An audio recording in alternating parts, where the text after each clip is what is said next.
Eduardo Bolsonaro e outros aliados voltaram a atacar publicamente o deputado federal Nicolas Ferreira e a ex-primeira-dama Michele Bolsonaro.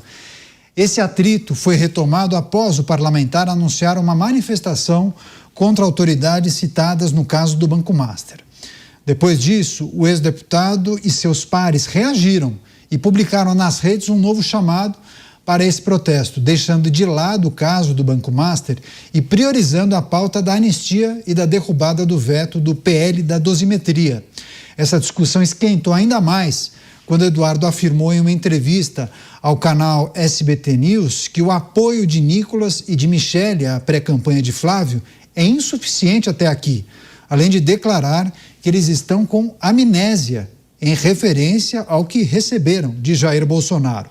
Em resposta, Nicolas afirmou que Eduardo não está bem e que não tem amnésia e que lembra de todos os ataques injustos. Já Michele publicou um story, na rede social, fritando bananas, o que foi interpretado como uma indireta para o ex-deputado, que é chamado, por muitos nas redes sociais de bananinha. Começar essa com Luiz Felipe Dávila é um enredo de fofocas, ataques, tudo isso dentro do mesmo grupo político, Dávila? Enfim, posicionamento de Eduardo, as críticas destinadas a Nicolas e Michele, enfim, como isso pode prejudicar, inclusive, a unidade, a caminhada da direita ou do PL a projetos maiores, hein, Dávila? Caliato, nós temos de olhar que existem dois problemas importantes aí. Primeiro, esse tipo de ataque evidentemente não ajuda a nada, ao contrário, só prejudica a militância, não a política, mas a militância, Então, o segundo ponto é o que está acontecendo dentro do PL.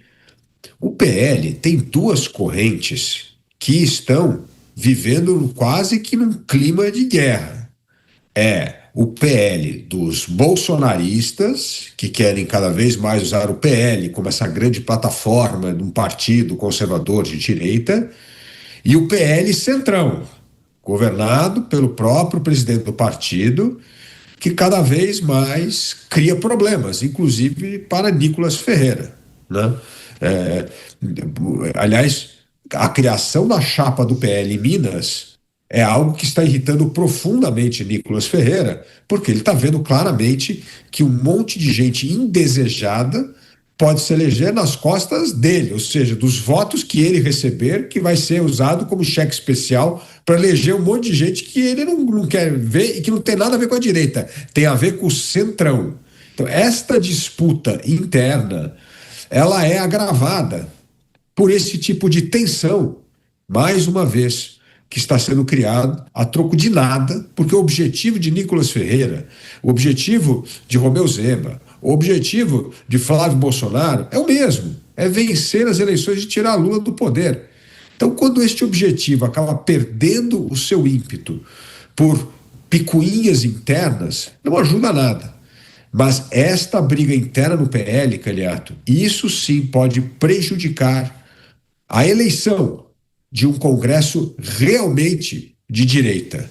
Isso pode ser, mais uma vez, o Centrão aumentando a sua participação dentro do Congresso Nacional e aí criar esta mesma desilusão que vivemos hoje. Achamos que temos um Congresso conservador, quando, na verdade, é um Congresso do Centrão. Ninguém está pedindo para todo mundo falar a mesma coisa, Musa? Bruno Musa, por diversas vezes vocês falavam sobre a possível união da direita, e há um entendimento de que trata-se de um processo difícil. E há também uma leitura de que, grupos de esquerda acabam lavando a roupa suja dentro de casa, e na direita isso ficaria muito exposto, e isso acabaria dividindo os eleitores, a base de apoiadores, cria uma série de rusgas e tira o foco daquilo que é realmente importante. Dá para a gente projetar quais são as consequências de um processo como esse, em que um critica o outro, a imprensa é utilizada para esse tipo de troca de ataque, hein, Musa?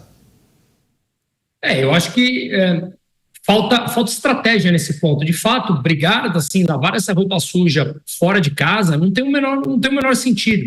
O objetivo, eu sempre falo em objetivo macros e os objetivos micros, as diferenças macros e micros. Por mais que você tenha uma certa diferença, seja o Eduardo com o Nicolas, com o Ratinho, com o Caiado, com o Zema, com o Tarcísio, quem quer que seja, o objetivo de todos esses é realmente tirar o PT do poder, obviamente, através do voto.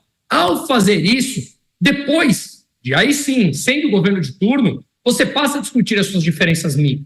Não vejo sentido algum ficar lavando essa roupa suja da boca do lado de fora, onde você cria essas rusgas. De verdade, eu acho que houve um amadurecimento frente às eleições de 2018 e 2022. Há uma compreensão muito mais clara dessa necessidade urgente de uma direita mais compacta. Acredito que no segundo turno, e não vejo problema nenhum nesse primeiro turno você ter essa diversificação. Dificilmente, no meu entender e na minha leitura, o Lula ganha isso no primeiro turno.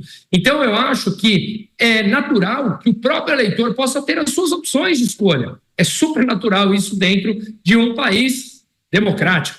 O que significa que, se a gente passa por um processo de opções maiores, de leques maiores, onde cada um pensa de uma forma, mas todos dentro do espectro da direita, o eleitor pode escolher no primeiro turno. Agora, no segundo turno, há uma clara, urgente necessidade de aglutinação em torno de quem for para o segundo turno, que hoje, trabalhando com os números de hoje, seria o Flávio Bolsonaro. E aí sim, essas diferenças não farão sentido. Depois de uma eventual tomada, ou melhor, ganhar as eleições, você passe assim a discutir as diferenças pequenas, ou micro, como eu mencionei.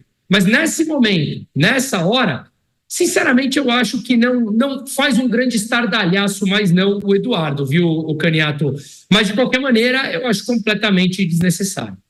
Helena Dantas escreveu o seguinte: a única forma de Eduardo ajudar a direita hoje é ficar calado. E há um entendimento de muitos de que Eduardo estaria falando demais, atirando para todo lado, isso estaria prejudicando. O Mota sempre coloca a bola no chão e traduz para a gente que o mundo da política não é esse conto de fadas que muitos pregam, né, Mota? Antes disso, deixa eu só chamar o break da rádio para as pessoas que nos acompanham neste momento. Você, Mota, não é um mundo encantado das borboletas a política, né? Tem discussão, tem desavenças, mas você acha que Eduardo não estaria passando do ponto? Enfim, pelo menos com o que a gente tem acompanhado aí nas redes sociais. A política é um jogo de xadrez, Caniato. A política eleitoral do Brasil atual, e eu já vi várias pessoas dizendo isso, é um xadrez em 3 dimensões. Então, os participantes desse jogo têm que calcular os seus movimentos com muito cuidado.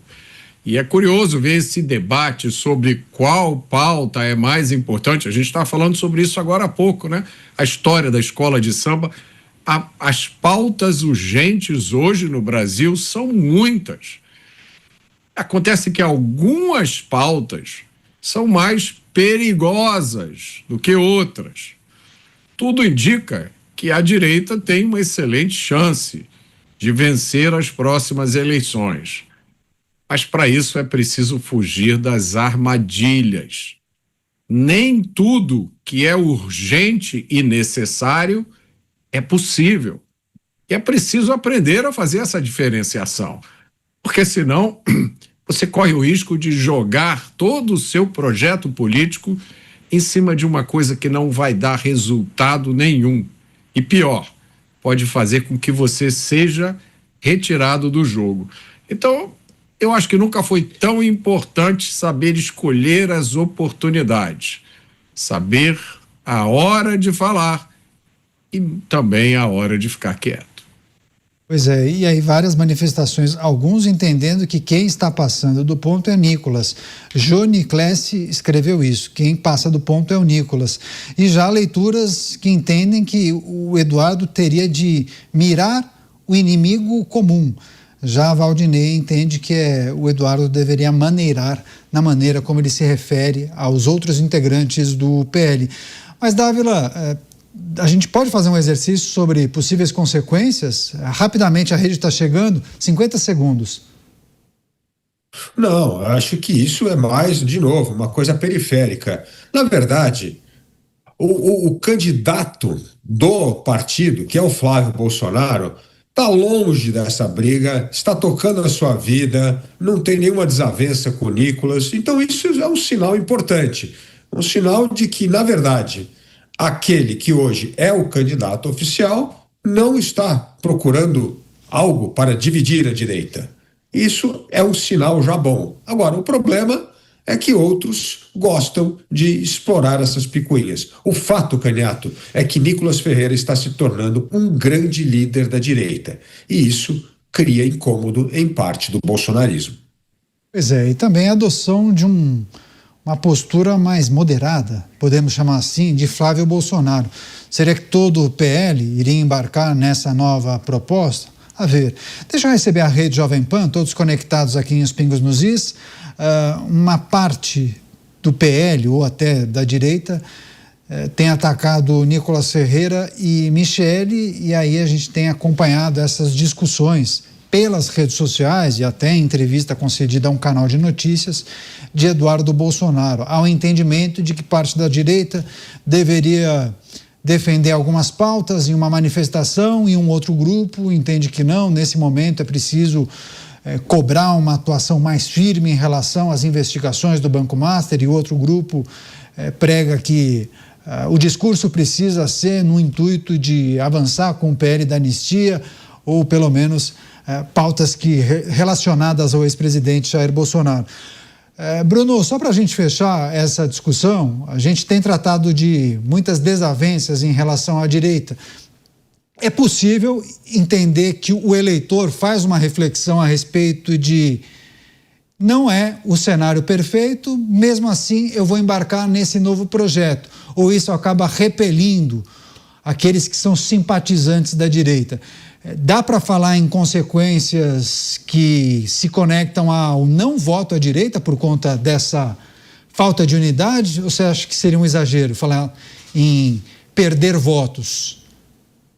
Não, acho que nesse ponto que estamos vivendo é muito exagero. A gente já viu isso em 2022, a gente tinha uma população naturalmente mais sensibilizada por anos de pandemia, dentro de casa, perdendo pessoas e entes queridos, com falas que concordam ou não concordam, não vou fazer o juízo de valor aqui de cada um agora, mas você tinha ali uma comoção maior em torno daquilo, e mesmo assim as eleições deram